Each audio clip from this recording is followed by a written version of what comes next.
Çeşnisindən olan o xalçadan əvvəl bir balaca bir hananı özü düzəltmişdi. Bir qədər onu toxudu, amma yarımçıq saxladı. Nəyə görəsə, yəni hansı bir də bilmədim nə məqsədi idi. Mən də deyirdim ki, bu nəyə görə yarımçıq eləyibsə. Burada başlayırsan axıra çıx da bu işi. Deyirdi, yox, elə bu belə yaxşıdır. Bir başqasını başlayacağım, onu axıra çıxacağım. Və 88-ci ildə avqust ayı olardı. Artıq ali məktəbə imtahan verib qəbul olandan sonra gəldim Mərziliyə və burada yaxın qohumumuz, həm də Qarabağ uğrunda döyüşən igid oğul Tahir Əliyev çilingər idi, sənətkar idi və atam dedi ki, ona bir hana düzəlt. Yığcam qəşəng bir hana düzəltdi. Həmən hananı siz bu şəkildə görürsünüz. Atam çeşnini hazırladı.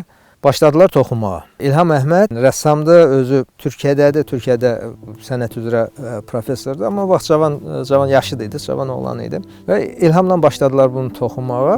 Mən də gəldim, baxdım. Dedim ki, elə birini başladınız, axıra çıxmadınız, amma bu xalçanı da yarımçıq qoyacaqsınız da yəqin ki. Atam cavab verdi ki, bu xalça yarımçıq qalmayacaqdı. Bu xalça toxunub qutaracaqdı.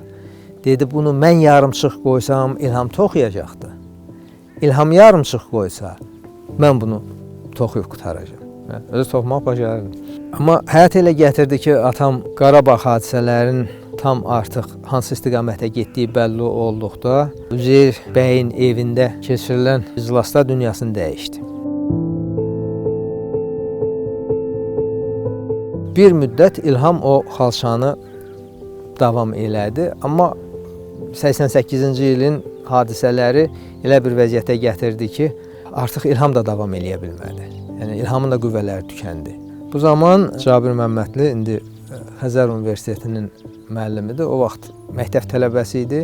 Durdu irəli və həmən xalçanı tam yekuna çatdırdı. O xalça mənim üçün tarixin bir hissəsidir.